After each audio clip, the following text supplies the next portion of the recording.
bien, como cada semana estamos aquí en Decisiones. Queremos saludar allá al doctor y gran músico, doctor de Harvard, maestro del doctor Rubén Blades. Precisamente estamos tratando de materializar una entrevista aprovechando su presencia en Bogotá en el Festival de Salsa al Arte, al parque que se está realizando como un cierre de la fiesta de celebración de la fundación de la ciudad capital Santa Fe de Bogotá. Igualmente saludamos allá en Bucaramanga, ese sitio extraordinario, Mamamillo, donde los turistas no pierden la oportunidad de asistir a consumir esas comidas, cócteles, viandas que traen con mucho recuerdo esa sazón. También de decirle a los amigos allá en Buenos Aires, ayer estuvimos hablando con ellos, que no se pierden el programa y van a mandarnos una serie de materiales para que los podamos difundir en nuestro programa. Como ustedes saben, Decisiones es un magazine cultural, periodismo investigativo y alternativo. Saludamos a todos nuestros teleaudientes en las diferentes regiones del país y decirles pues que estamos prestos a recibir los materiales que quieran ofrecernos para que lo difundamos. En materia cultural tenemos que decir que se prepara Cali para el 21º Festival de Boleros. Ayer precisamente en la plazoleta de la Calinidad se presentaron varios tríos, el grupo de danza indígena en honor a la música andina, y fue muy concurrido y la verdad es que la calidad de los participantes va a ser extraordinaria. Es bueno recordar que el Valle está de fiesta. Palmira está celebrando su Feria Nacional de la Agricultura con mucho entusiasmo. Está ese grupo extraordinario que es Bobby Cruz y Richie Ray, están como orquesta principal. Me informaba precisamente el colega Freddy León Cuellar, que está haciendo unos documentos para presentar en su programa Cluster 7 a continuación de nuestro querido e importante programa Decisiones. También está de fiesta la Cumbre, con su tradicional fiesta anual del verano. O sea que por allá hay que ir a dar una vueltica, a divertirse, todo puede ser trabajo. Y también está de fiesta Sevilla con su tradicional festival Bandola. Recordemos que el grupo Bandola es un grupo conformado en su mayor parte por educadores y educadoras, un grupo tradicional muy importante, y le rinde un homenaje este año a ese gran músico y humorista que es Julián Rodríguez. Este año está dedicado el festival a rendirle homenaje a Julián Rodríguez, que además está de plácemes, como lo dijimos en un programa anterior antes de que él viajara a Europa, del nacimiento de su pequeña hija Manuela. Entonces, merecido este homenaje, pero también es importante recordarle a todos los vallecaucanos y turistas que lleguen o salgan de Cali, que arrimen a gozar de ese gran festival Bandola. Tuvimos la oportunidad el día jueves de asistir a un evento extraordinario, que es la antesala de un acontecimiento, diría yo, de tipo cultural, que va a ser el encuentro de autoridades afrodescendientes en el mes de septiembre. Se celebró el día jueves pasado un encuentro de ONGs afrodescendientes. Estuvo entre las personalidades el director del Festival de Cine de Cartagena y del Reinado, estuvo el doctor Angulo, haciendo una referencia a la importancia turística que tiene y cultural que tiene la población afrodescendiente. El lema de ese encuentro fue Chao Racismo. y fue muy concurrido. Asistieron periodistas nacionales, regionales, y hicieron sus reseñas, y desde luego pues apunta muy bien ese encuentro de autoridades afrodescendientes en el mes de septiembre. Tuvimos la oportunidad, los periodistas, de asistir a una nueva sala de diversión, se llama Choice Bar, al lado del Hotel Intercontinental, en el edificio de Alférez. Los periodistas fuimos invitados y tuvimos la oportunidad de ver parte de lo que va a ser este espectáculo. Por eso estamos invitando a que conozcan esa nueva sala, ese nuevo espacio de diversión que es Choice Sala Bar. Se van a presentar diferentes actividades culturales, pero sobre todo va a estar disponible para quienes tengan eventos a realizar, puedan contratar los servicios de esta importante sala de diversión y bar. Así como en Bucaramanga con las instalaciones de Mamamillo, que está para servirle a quienes necesiten esas instalaciones cómodas, hermosas, para todo tipo de eventos, desde bautizos hasta, dice la propietaria, hasta divorcios, se celebran allí las instalaciones de Mamamillo. Y recordamos también que en el barrio Granada está el restaurante El Moro de Venecia, el italiano Alexandro Mena, con su especialidad de pastas, pizzas, todo tipo de comida italiana. Igualmente, como cultura, tuvimos la oportunidad, varios colegas, de asistir a la sustentación de la tesis de grado, a la tesis de grado de nuestro editor Pablo Federico. Es una novedad realmente este trabajo de grado, porque inserta el diseño gráfico en lo que debe hacer la vinculación de la investigación, acción, participación. Bueno, y para cerrar ese bloque tenemos algo importantísimo. De verdad es un documento maravilloso en homenaje a ese gran colega, humorista, un gran colombiano vilmente asesinado precisamente por esa horda criminal que hizo posible incluso que subiera a la presidencia un personaje que está en deuda con la historia. Entonces vamos a rendirle ese homenaje a Jaime Garzón, que antes de cumplir 40 años, 39 años, fue vilmente asesinado y merece que lo recordemos como un adalid de la democracia.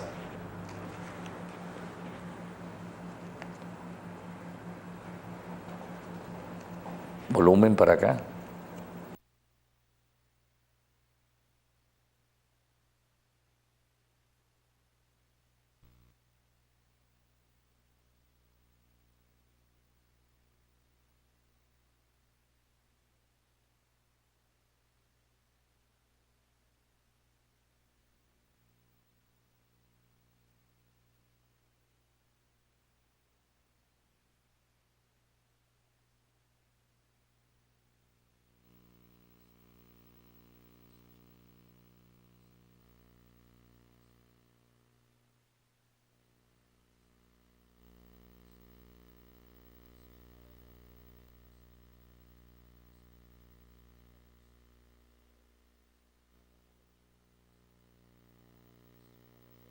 Estamos viendo allí lo que va a ser un hermoso documental, que es la entrevista de ese gran maestro del periodismo, que es Fernando González Pacheco, que ya afortunadamente está recuperándose de serios quebrantos de salud. Ese bello trabajo periodístico realizado por ese gran periodista y ese gran humorista, periodista también, Jaime Garzón. Recordemos que Jaime Garzón fue un hombre demócrata, un defensor de derechos humanos, y está demostrado históricamente que su crimen fue ordenado directamente por el doctor Narváez, director del DAS, una persona de las entrañas de Álvaro Uribe Vélez, y pues desde luego había una relación directa de las autodefensas y de las convivir de Antioquia para que consideraran como un objetivo militar y un enemigo de la democracia, entre comillas, a un gran demócrata que fue Jaime Garzón. Está demostrado, y por eso el fiscal Montealegre le abrió nuevamente el proceso, reactivó el proceso contra el doctor Narváez, antiguo director del DAS, porque desafortunadamente el DAS se convirtió en eso, en una agencia de los paramilitares. Tenemos un pequeño problema técnico que ya lo está resolviendo nuestros queridos asistentes desde la sala, pero ese personaje, Jaime Garzón, no solo formó parte de la defensa de los derechos humanos, sino que marcó un nuevo estilo de hacer humor a partir de la cosa política. Y la cosa política a todos los niveles, y desde luego este nuevo estilo de hacer humor creó una escuela. Hoy varios programas de humor hacen estilo y siguen la tendencia que inició Jaime Garzón. Ahí tenemos entonces el documental. De Guaté. Eso es verdad lo que me está diciendo. Sí. Heriberto de la Calle. ¿Dónde nació usted? Buenas noches, don Pachito. Yo nací en el barrio La Perseverancia, aquí en el centro de Bogotá. ¿Cómo llegó usted a la televisión? ¿Quién le propuso lo de la televisión? Bueno, a mí me lo propuso un tipo que se llama Eduardo Arias, que es uno de los gorditos de Pili. Sí, Tipo muy irresponsable. Que forma parte del equipo. que forma parte del equipo, sí. ¿Y ese fue el que le dijo a usted que...?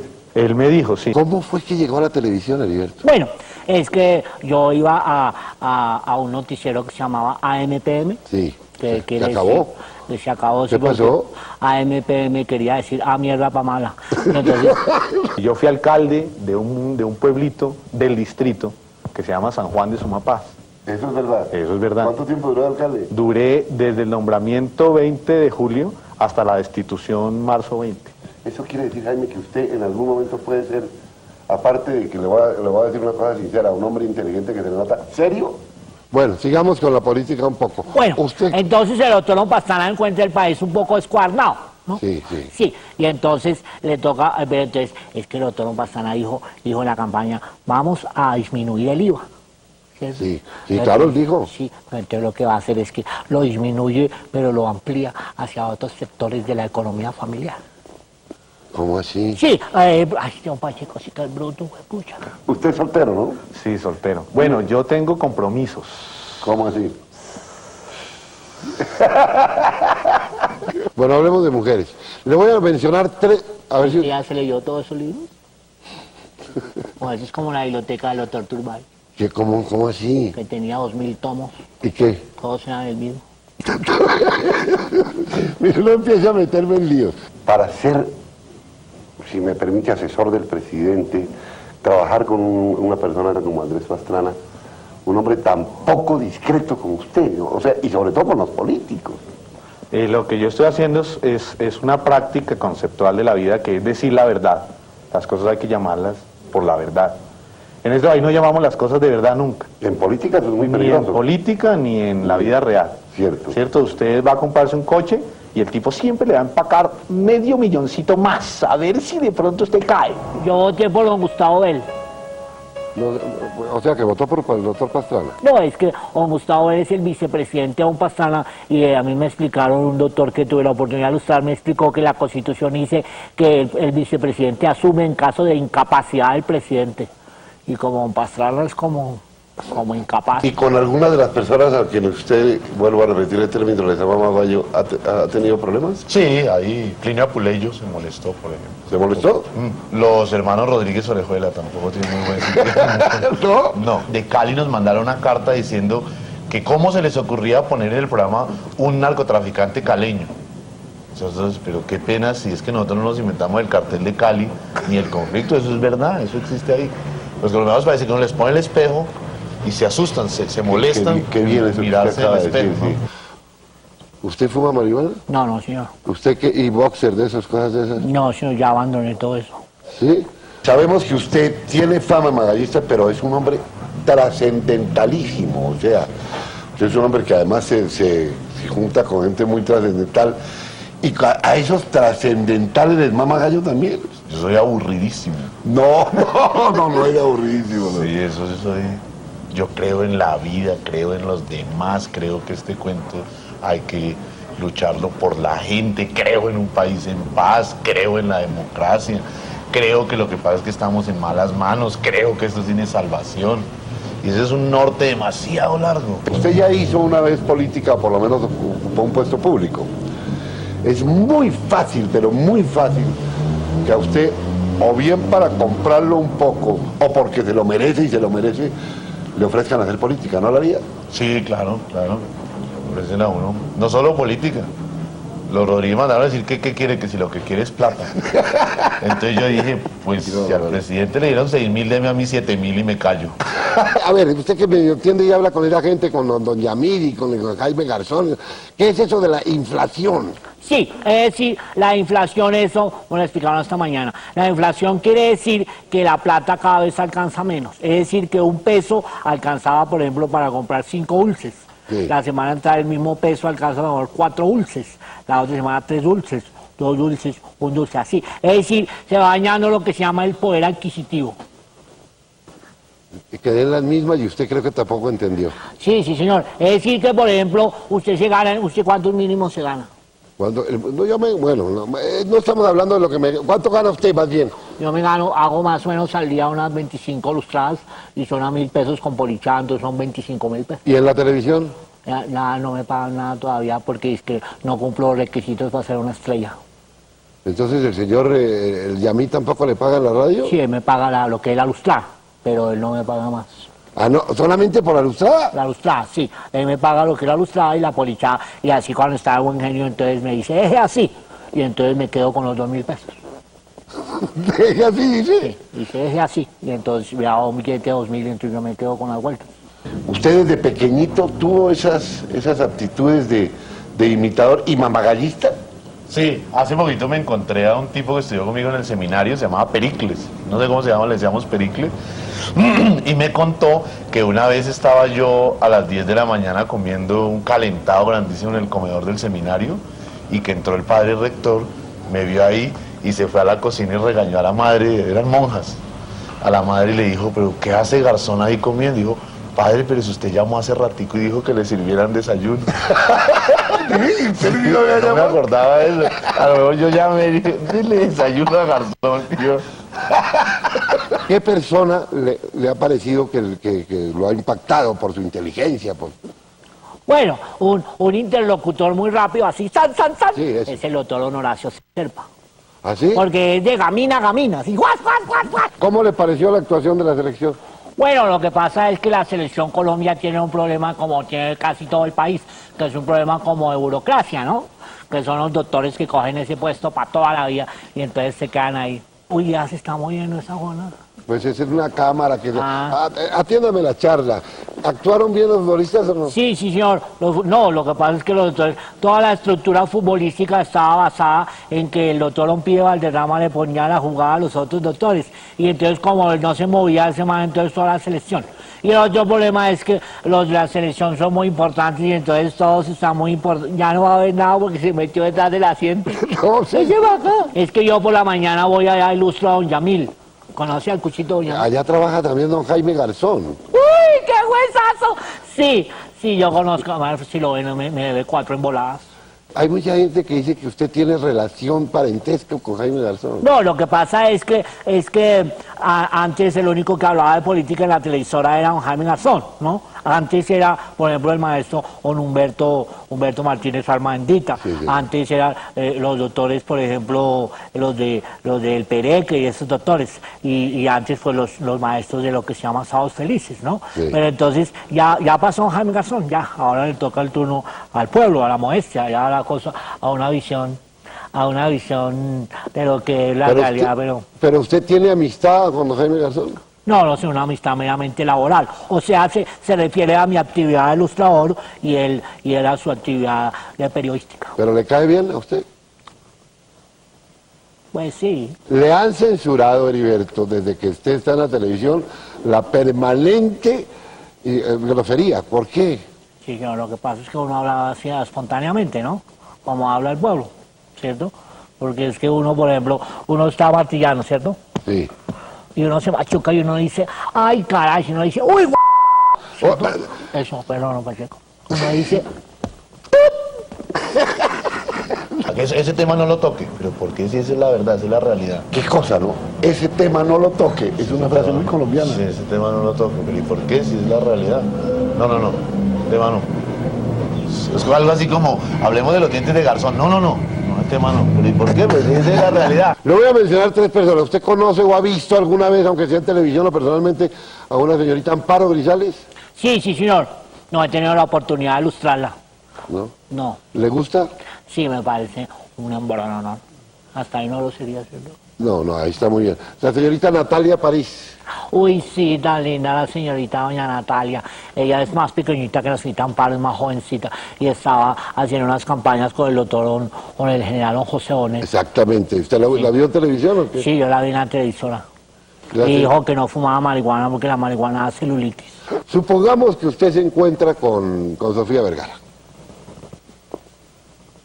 No, tranquilo. Se encuentra en una, digamos que va a Girardot y ella está en una piscina con su Uy, bikini. Y usted... Uy, no siga, doña, que ya me está incomodando. ¿Por qué? Pachito, no siga. Cambiemos de tema mejor. ¿El perro suyo? El perro. ¿Que se llama cómo? Ricardo Sánchez. Es escritor, es politólogo, sabe más por perro que por constituyente. Es que yo por la mañana voy allá a ilustrar a don Yamil. ¿Conoce al Cuchito Doña Mil? ¿Cómo no? Sí, doña Sí. Mila más. Al Cuchito Doña Mil Amal. Y entonces yo uno escucha, y mientras yo lo estoy ilustrando, uno escucha que el Cuchito habla y entonces yo escucho las noticias y todas esas cosas. Ahora que soy periodista voy a validar el bachillerato. ¿Usted es periodista? Sí, porque ya don Yamil me deja decir cosas por el micrófono, entonces eso es lo que hacen los periodistas, decir huevonadas por el micrófono. Oiga, y ya no se necesita tener No. licencia o carnet, No ¿no? se necesita tener nada, entonces ahora que tengo la oportunidad de ser periodista, ahora sí voy a validar el bachillerato. Espero que los demás periodistas sigan mi ejemplo. ¿Ha viajado fuera de Colombia? No, señor, yo tengo la oportunidad de conocer hasta Villa de Leyva. Pero fuera de Bogotá, ¿ha viajado dónde? ¿A Villa de Leyva nada más? Sí, señor, no más. ¿Y por qué fue a Villa de Leyva? Porque fui a un festival de cometas, pero eso se llenó de drogadictos y ahora se llama el Festival del Quemeta. Heriberto, muchas gracias. Muchas gracias, don Pachito, por invitarme a su programa Animalandia. Si lo tiene, tráigalo. No, esto no se llama así. Hasta luego, don Heriberto. Hasta luego, Pachito, muchas Me gracias. llama. ¿Por dónde salen por ahí? Por ahí puede recoger la caja. Bueno. Ah, vuelva para que me ilustre, oye. Sí, señor, con mucho cariño. ¿Esto me lo pagan aparte? Sí, señor. Bueno.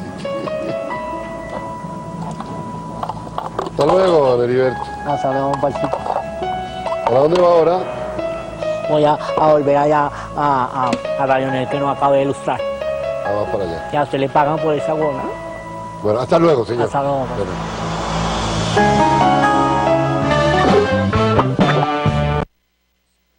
Bueno, esa era la genialidad de ese gran periodista y humorista Jaime Garzón, asesinado a los 39 años. Y sobre todo le dio una gran lección al país y a los colegas del periodismo, la informalidad, la objetividad para rendirle culto a la verdad. Ojalá que todos los periodistas aprendan esos 3 elementos. La forma de presentar la noticia de manera informal, profunda, pero siempre alrededor de la verdad. Y bueno, y creó una escuela, ¿no? Una escuela que otros han tratado de seguir de una manera correcta, de una manera irregular, pero creó una escuela, un estilo, y ojalá que el proceso de paz que hoy se realiza en La Habana fructifique para que tengamos una sociedad que todos anhelamos, una sociedad en paz, una sociedad en donde podamos convivir con las diferencias y que se cumpla lo que decía Bobbio, que es la oposición la que legaliza la democracia y no la democracia la que legaliza la oposición. Bueno, pero tenemos también un material muy importante, ¿no?, para mostrarles a ustedes.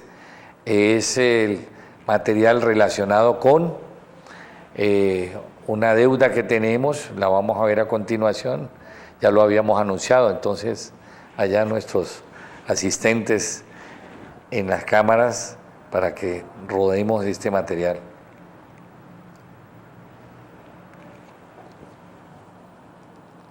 Hay un hecho que es muy importante, tuvimos la oportunidad de estar podemos informarles, fuimos invitados, Decisiones fue invitado por los miembros de la CUT y el Comando General de Paro, diferentes organizaciones obreras, sindicales, gremiales, sociales, se reunieron en el auditorio del SUTEP el día viernes precisamente, ayer, y se tomó la decisión de apoyar irrestrictamente el cronograma de cese de actividades, protestas pacíficas, porque se trata de una oposición democrática, esa es la consigna, en contra de una serie de medidas que afectan el buen vivir, los derechos de los trabajadores. Entonces la consigna es precisamente apoyar y participar en la directriz trazada por el Comando Nacional y acogida por el Comando Regional de Paro. Igualmente nos informaron que el día 21 se reúne la Federación Colombiana de Educadores con la ministra de Educación, que ahora resultó accionista de empresas en los Llanos Orientales, donde se realizó el más grande despojo de los terrenos ejidos de la nación, sobre el cual Decisiones está preparando un importantísimo informe. Y entonces vamos ahora a ver la continuación de esa importantísima entrevista con el maestro Alfredo Molano. Es cuando se crea la del Pato, la de Guayabero, la de Cabrera e inclusive la de Morales en la zona de la Magdalena Media. Pero hay unas en el 95, 97, 96 que fueron marchas justamente contra la fumigación, ¿no es cierto? Y por la erradicación, por la sustitución de cultivos de coca. Pero ya era más en todo el país. No, era en todo el país, pero básicamente eso fue Caquetá, Putumayo, Meta, más o menos. Esas fueron las grandes movilizaciones, donde hubo muertos, donde tomaron pueblos enteros, tomaron a Florencia, se tomaron la Macarena, se tomaron muchísimos pueblos. De ahí sale un ajuste de la ley 160, y es que antes, en la ley 160 del 94, las zonas de reserva campesina eran solamente para zonas de colonización, ¿sí? Esas movilizaciones hacen que, es el decreto que cita Gerardo, las zonas de reserva campesina puedan instalarse en cualquier parte del país, no solamente en las zonas de colonización, sino en general. Es una forma de organización campesina, válida para todo el país. Hasta ahí. Esas zonas fueron también creadas con otra figura, ¿no es cierto?, para compensar ideológicamente, que fueron las zonas de desarrollo empresarial, que nunca se han sacado adelante porque finalmente las empresas hacen lo que les da la gana en cualquier parte, no necesitan ninguna zona empresarial. Pero esas zonas de reserva campesina cogieron fundamento y fuerza en el periodo, digamos, que va de Gaviria a San Pedro y a Pastrana. Digo, cogieron fuerza no como zonas legales, sino más bien como movimiento ideológico campesino, ¿sí? Como un movimiento, como una bandera campesina. Una bandera de lucha. Como una bandera de lucha, ¿no es cierto? Y aprobaron esas 5 o 6 zonas. Pero cuando subió Uribe, no solamente las desaprobó, sino las ilegalizó, como justamente la de Cimitarra, que la ilegalizó, además de perseguir a los campesinos, de meterlos a la cárcel, de joderles la vida, ilegalizó y acabó con esa figura. Volvieron a resurgir años después, ahora con un movimiento campesino mucho más poderoso y más potente.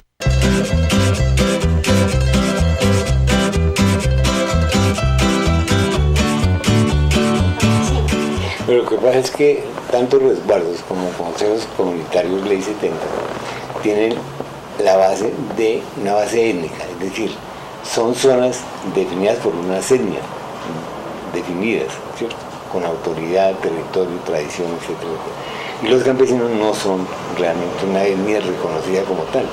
Entonces hay una diferencia.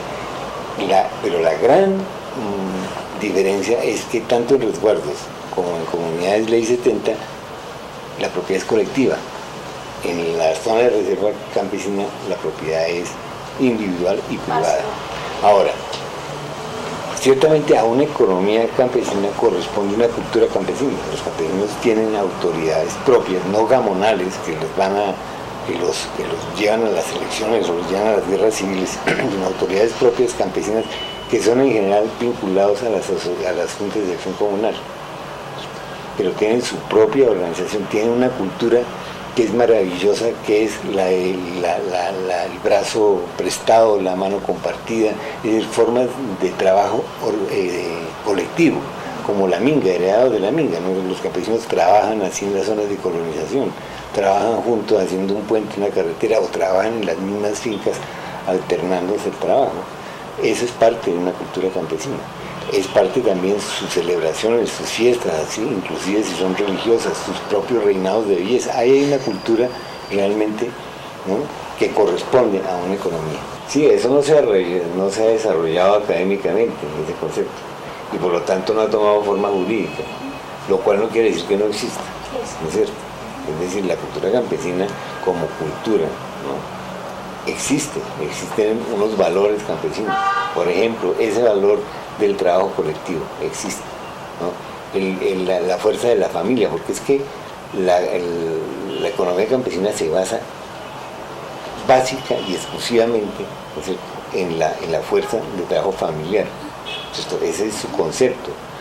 Los campesinos no tienen la idea de acumular reproductivamente, es decir, de que el capital, de que las ganancias que hagan se conviertan en capital y por lo tanto se desarrollen ampliamente, ¿no? Los campesinos lo que hacen es, tienen un sistema económico, ¿no es cierto?, no reproductivo, ¿no? Simplemente producen sus alimentos, sus ganancias, pero no tienen la idea de comprar la finca de al lado y comprar otra allá y poner otro negocio y ampliarse como un capitalismo normal. O sea que es una forma económica de capitalismo limitada a la fuerza de trabajo familiar. Ese es el concepto.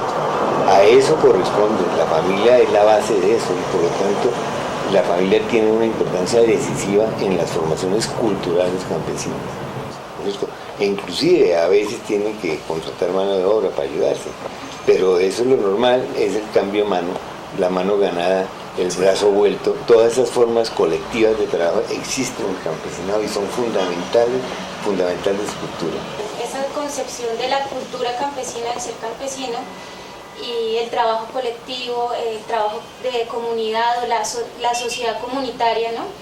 Y el concepto de autonomía, porque ese es el que más se ha discutido en los últimos días, de que las zonas de reserva campesina no puede existir autonomía, pero es que a mí me parece que hay distintas lecturas de lo que significa la autonomía, por un lado, y por el otro lado de lo que implica la autonomía. Pero mire, lo que sucede ahí es lo siguiente: desde el mismo momento en que se comenzó a hablar de zonas de reserva campesina, los militares y los latifundistas comenzaron a hablar de republiquetas independientes. Ese es un viejo cuento que tenía la intención clara de golpear esa figura, ¿no es cierto?, de atravesarse esa figura. Entonces, lo que se reivindica es, hoy día, lo que están reivindicando en las zonas en las reuniones, es que esas regiones tengan algún tipo, sean asimiladas a unidades territoriales, ¿no es cierto?, como pueden ser los resguardos o como pueden ser la Ley 70. Es una autonomía que les permita a ellos planificar su economía. ¿Por qué no? Si tienen unas formas colectivas de trabajo, pueden planificar su economía, pueden planificar su área, ¿no es cierto?, una especie de organización territorial interna, es decir, estas zonas son de bosque, estas zonas son para una cosa, para la otra, etc. Ese trabajo colectivo se expresa también en un reordenamiento territorial dentro de las zonas de reserva campesina. Y eso pues puede tener implicaciones también electorales. ¿Por qué no pueden votar por un candidato o por otro, ¿no es cierto?, una zona de reserva campesina, como lo hacen los municipios? Los municipios no son republiquetas independientes. Repúblicas independientes son las zonas francas, esas sí son extraterritoriales. ¿Qué es lo que quieren confundir? La idea de que la autonomía, como un municipio es autónomo, fiscalmente, por ejemplo, ¿no es cierto?, electoralmente también, es un distrito electoral. Pero entonces ellos quiero decir ellos, cuando hablo de ellos, hablo fundamentalmente de los grandes ganaderos de la Forí, ellos y de los militares, quieren confundir autonomía con soberanía, y no es lo mismo. Aquí no se está hablando de que sean unas repúblicas independientes. Ese término es lo que decía el ministro hijo de madre. Es interesante el término por esta razón. Ese término fue acuñado por un fascista, Primo de Rivera, en España, cuando Cataluña, ¿no es cierto?, reivindicaba un estatuto autónomo. Entonces el fascismo español señalaba a los catalanes como una república independiente. Eso lo toma aquí Álvaro Gómez para señalar esas zonas, para criminalizar esas zonas de autodefensa, que tienen una tradición valiosísima, porque eran zonas donde los campesinos se defendían ¿de qué? Defendían fundamentalmente de la policía chulavita, de los conservadores armados, de las guerrillas de paz, de los pájaros, etc. Decidieron defenderlos porque nadie los defendía, entonces se decidieron defender ellos mismos. Ese es el origen, ¿no es cierto?, de ese concepto, no ese concepto, sino ese señalamiento de repúblicas independientes.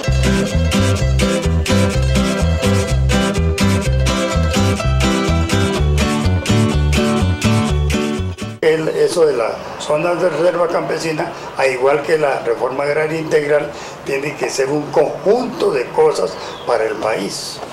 Que las zonas de reserva campesina no son solamente una superficie definida, donde se prohíbe la concentración de tierra, tiene que ser ayudada naturalmente con planes de desarrollo, con vías, con viviendas.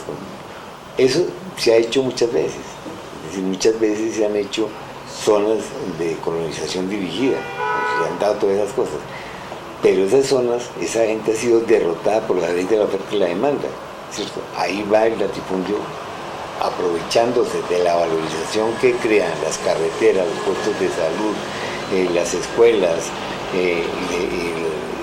las cooperativas de mercadeo, etcétera. Va aprovechando eso, va valorizando las tierras. Y entonces los latifundistas dijeron, echémosle manos a esto que está tan bueno, ya tiene carretera, ya tiene puestos de salud, puentes, etcétera, etcétera. La tierra se valoriza y por lo tanto eso aguza la codicia del capital para meterse. Lo que impide la zona de reserva campesina es justamente esa entrada del capital en zonas desarrolladas, en zonas donde, además de tierra, ¿no es cierto?, el campesino tenga acceso a crédito, a vías, a salud, a educación, etc. Eso es complementario, ¿cierto? Pero la llave de eso es que se impide la concentración de tierra. Pero y entonces, ¿qué pasa ahorita? O sea, por lo menos la del Catatumbo no, o sea, ya hay plan de desarrollo, ya se ha hecho todo, muchas zonas tienen todos los requerimientos y no se constituyen. Entonces mi pregunta es, bueno, ¿qué va a pasar? Porque bueno, don Gerardo dice, sí, vamos a plantear una reforma agraria, ¿no? Pero pues literalmente lo único que tiene, usted mismo lo ha dicho, el campesinado es hasta el momento la figura de la zona de reserva campesina, pero sí, pero mire una cosa, es que lo que pasa es esto. Los militares se oponen radicalmente a las zonas de reserva campesina, se oponen por principio. Entonces ese es un primer gran enemigo, ¿no es cierto?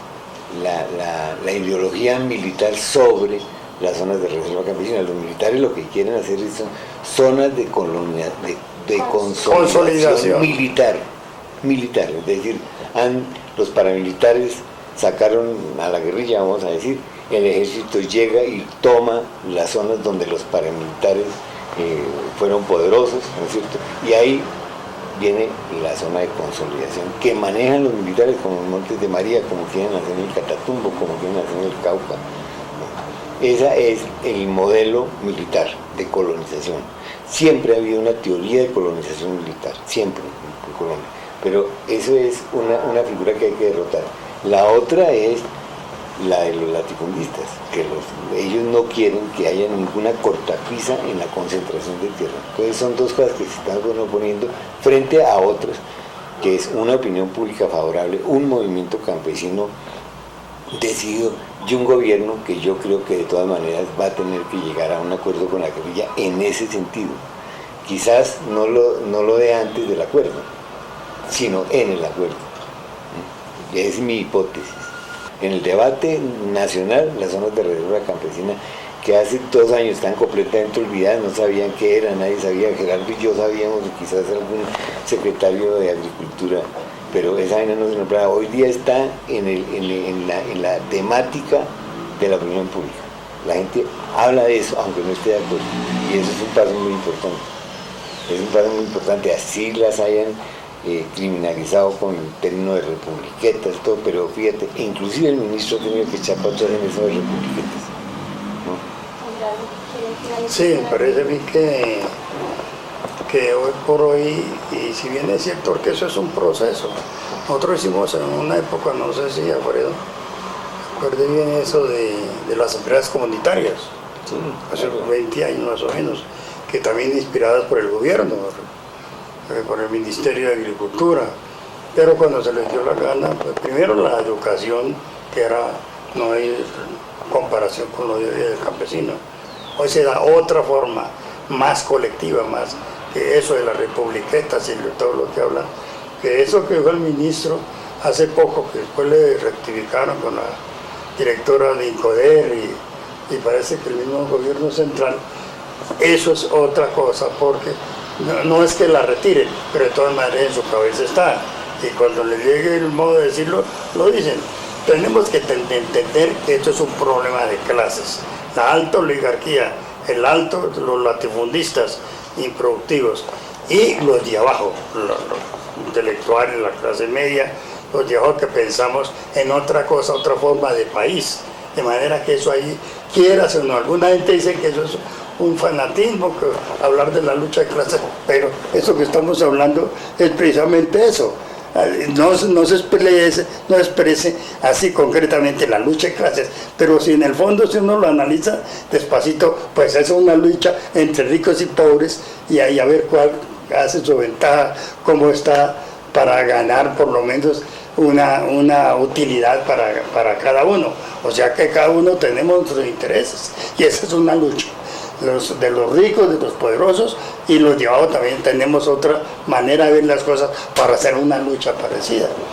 Ahora, yo creo que al final esto se va a resolver por la vía de los acuerdos de La Habana, pero dentro de un capítulo que es el reordenamiento territorial. Las son una fórmula concreta de reordenamiento territorial, y eso tiene que llegar, ¿no es cierto?, a asegurarse por la vía constituyente.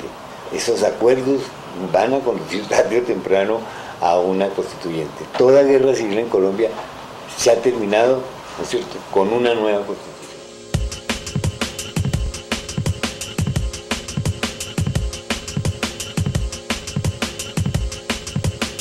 De este profundo análisis del maestro Alfredo Molano y Gerardo González nos debe permitir hacer una reflexión de lo que será el posconflicto. Hay enemigos declarados de la paz. ¿Por qué? Porque tienen compromisos profundos con el paramilitarismo. Recordemos la esencia de las autodefensas, fueron las Convivir, que con Rito Alejo del Río creó el gobernador de Antioquia de entonces, Álvaro Uribe. Y hoy la historia nos está diciendo cómo los paramilitares no solo hicieron grandes y perversos negociados con la salud, manejaron el DAS, hicieron falsos positivos, hicieron proyectos de inversión agrícola como agroingreso seguro, etc. Entonces, este tipo de análisis nos debe permitir concluir que o le apuntamos a la guerra o le apuntamos a la paz, superando desde luego esas propuestas de carácter fascista, como lo decía el maestro Alfredo Molano, porque ya es hora de que Colombia, después de 60 años de guerra, piense en una nueva sociedad más justa.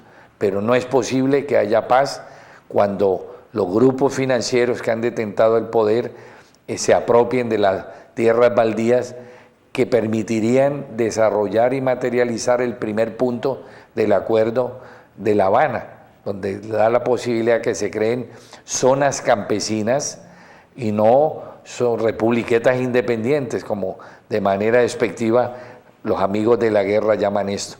Zonas campesinas con proyectos de desarrollo agrícola, de desarrollo industrial, donde hayan centros de acopio, Por eso hemos querido hacer este aporte. Pero hay un documento muy importante, la segunda parte, de un personaje que fue, digamos, quien marcó el destino para América Latina, Bolívar, en el mes de julio, recordemos, la fecha de su nacimiento, y Bolívar nos alertó que estaba una gran potencia en crecimiento y que iba a sojuzgar el continente.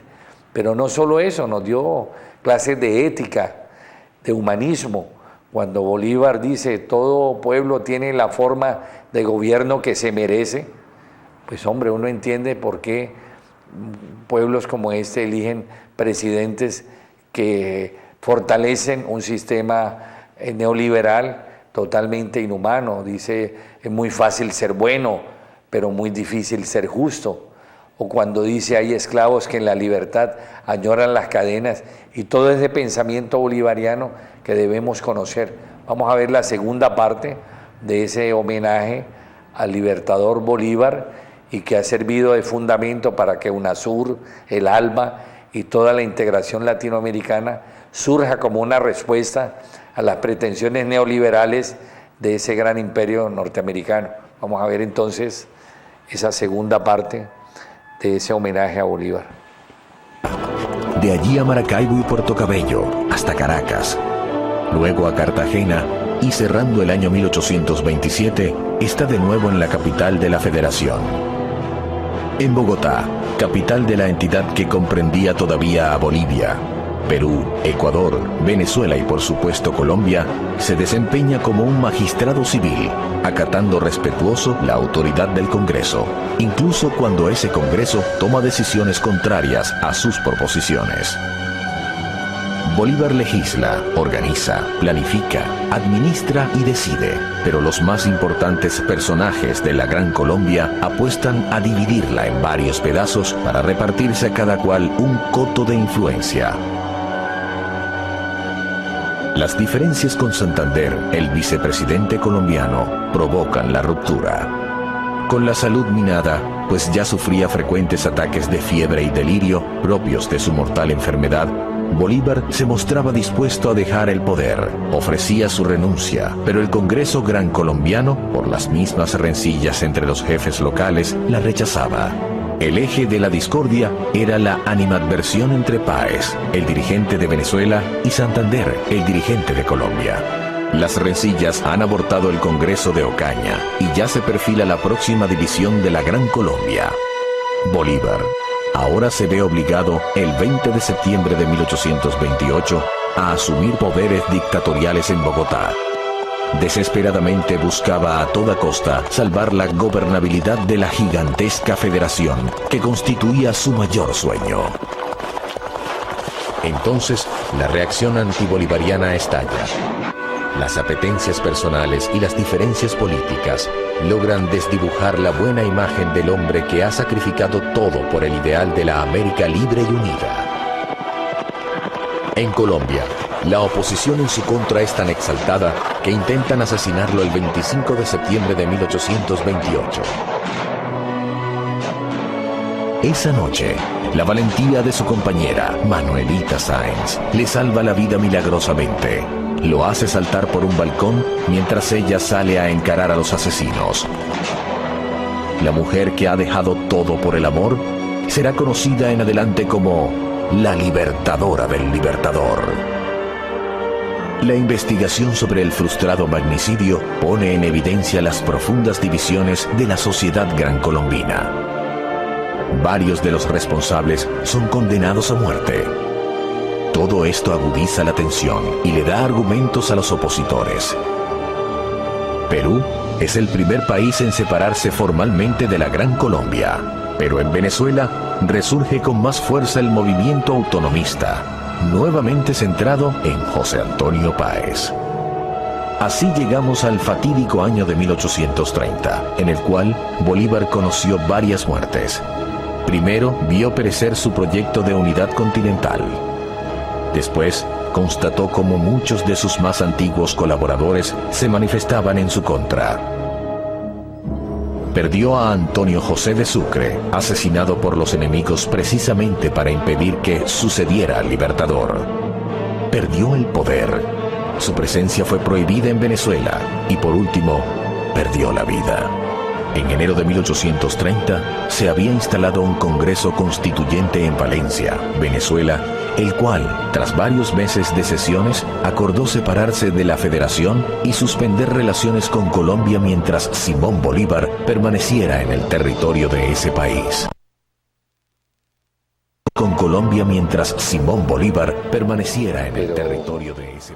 Sí, este análisis sobre la vida de Bolívar nos muestra cómo hay una influencia de una clase política amiga de dividir, precisamente para poderle casi que de rodillas brindarle y entregarle la riqueza a todas las grandes potencias. Primero fue España, después Inglaterra, luego Estados Unidos.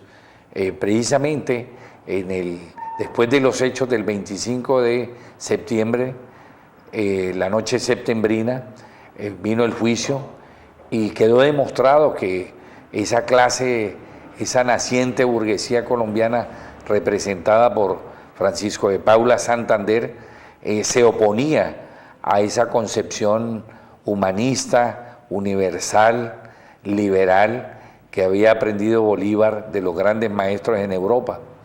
Y entonces Santander esgrime una concepción eminentemente conservadora en la política, aliada con el clero, y sobre todo una división profunda de la sociedad, un sector con todos los privilegios, sojuzgando a la mayoría del pueblo, y eso es lo que se ha mantenido históricamente. Por otro lado, encontramos precisamente que esas alianzas iniciales de Santander con los Estados Unidos es lo que ha determinado ese destino casi que de neocolonia que conservamos con relación, y hay que decir la verdad, con relación a los Estados Unidos, ¿no? Hoy hay un TLC desventajoso, es un TLC que nada ha traído después de un año, pero bueno, este es el programa Decisiones. La Opinión Responsable es un magazine cultural de análisis, de periodismo investigativo, de periodismo alternativo, y cada 8 días estamos aquí. Nos pueden ver precisamente por el Real Audio, en canalccali.com, www.canalccali.com, en YouTube también nos pueden ver. Decisiones, la opinión responsable, y estamos precisamente por este canal y por en Cali TV. Y un saludo fraternal a nuestro querido gerente Rafael Ávila, que hace posible desde una posición democrática que podamos hacer este tipo de programa y este tipo de periodismo. Gracias para ustedes, y estamos siempre prestos a recibir esos mensajes de apoyo, de buena opinión, y sus sugerencias son para nosotros muy valiosas. Hasta pronto.